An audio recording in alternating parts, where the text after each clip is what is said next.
राधे राधे। मैं साध्वी कीर्ति आज आपको बताने वाली हूँ कि क्यों आपको जीवन में बस एक और प्रयास करने की आवश्यकता है।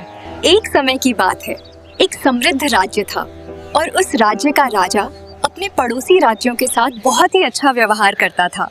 उसका स्वभाव इतना मधुर था कि आसपास के सभी राजा उसके अच्छे मित्र बन गए थे। उनके बीच हमेशा प्रेम और सम्मान का रिश्ता बना रहता था। इसी कारण अलग अलग राज्यों से लोग अक्सर उसके दरबार में आते जाते रहते थे और जब भी आते राजा के लिए कोई न कोई उपहार जरूर लाते। कभी स्वादिष्ट पकवान, कभी सुंदर वस्त्र। एक दिन दूर देश से एक विदेशी मेहमान राजा के दरबार में आया। राजा ने उसका इतने आदर और प्रेम से स्वागत किया कि वो मेहमान बहुत प्रभावित हो गया। जब वो वापस जाने लगा तो राजा की मेहमान नवाजी से खुश होकर उसने राजा को एक बेहद सुंदर पत्थर उपहार में दिया। राजा ने जैसे ही उस पत्थर को देखा, उनके मन में एक विचार आया। उन्होंने सोचा, क्यों न इस पत्थर से भगवान की एक भव्य मूर्ति बनवाई जाए और उसे राज मंदिर में स्थापित किया जाए। राजा ने तुरंत ये जिम्मेदारी अपने मंत्री को सौंप दी। मंत्री उस पत्थर को लेकर एक कुशल कारीगर के पास गया और उससे कहा, इस पत्थर से भगवान की एक सुंदर मूर्ति बनानी है।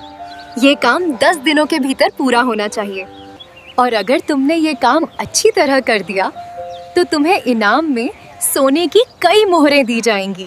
सोने की मोहरों का नाम सुनते ही कारीगर बहुत उत्साहित हो गया। उसने पूरी लगन के साथ काम शुरू कर दिया।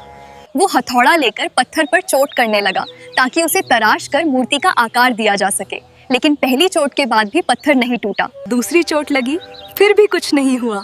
तीसरी, चौथी, पांचवी, वो लगातार चोट करता रहा। धीरे धीरे उसने लगभग 50 बार उस पत्थर पर चोट की, लेकिन पत्थर में जरा सी भी दरार नहीं आई। अब कारीगर थक चुका था। उसके मन में निराशा भर गई। उसने सोचा, जब 50 बार चोट करने पर भी ये पत्थर नहीं टूटा तो अब आगे क्या टूटेगा। और यही सोचकर उसने हार मान ली। वो पत्थर वापस मंत्री के पास ले गया और बोला, माफ कीजिए, इस पत्थर से मूर्ति बनाना संभव नहीं है। लेकिन मंत्री के पास कोई और विकल्प नहीं था। राजा का आदेश था और आदेश का पालन हर हाल में करना था।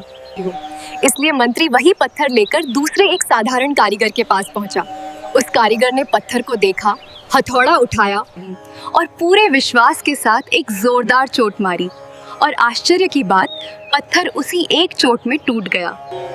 इसके बाद उसने बड़े आराम से उसी पत्थर को तराश कर भगवान की एक अद्भुत और सुंदर मूर्ति बना दी। मंत्री बहुत खुश हुआ।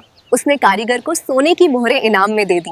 वापस जाते समय मंत्री के मन में एक ही विचार बार बार आ रहा था, अगर पहले वाले कारीगर ने बस एक आखिरी कोशिश और कर ली होती तो ये सोने की मोहरें उसी की होती। दोस्तों, यही हमारी जिंदगी की सच्चाई है। कई बार हम बहुत मेहनत करते हैं, बहुत कोशिश करते हैं, लेकिन जब बार बार सफलता नहीं मिलती तो हम हार मान लेते हैं। हम सोचने लगते हैं, शायद ये मेरे बस की बात नहीं है, शायद मेरी किस्मत में सफलता नहीं है।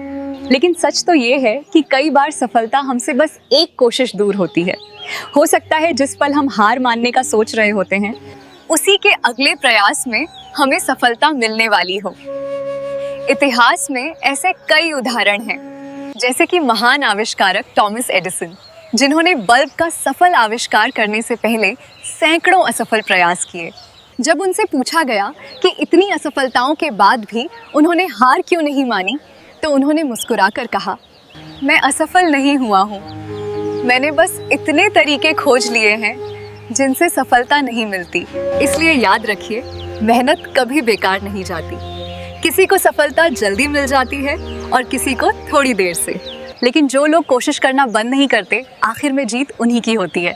इसलिए कभी हार मत मानो, बस एक कोशिश और करते रहो, क्योंकि क्या पता आपकी अगली कोशिश ही आपकी जीत की शुरुआत हो।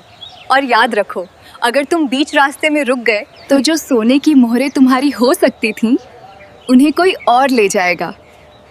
राधे राधे।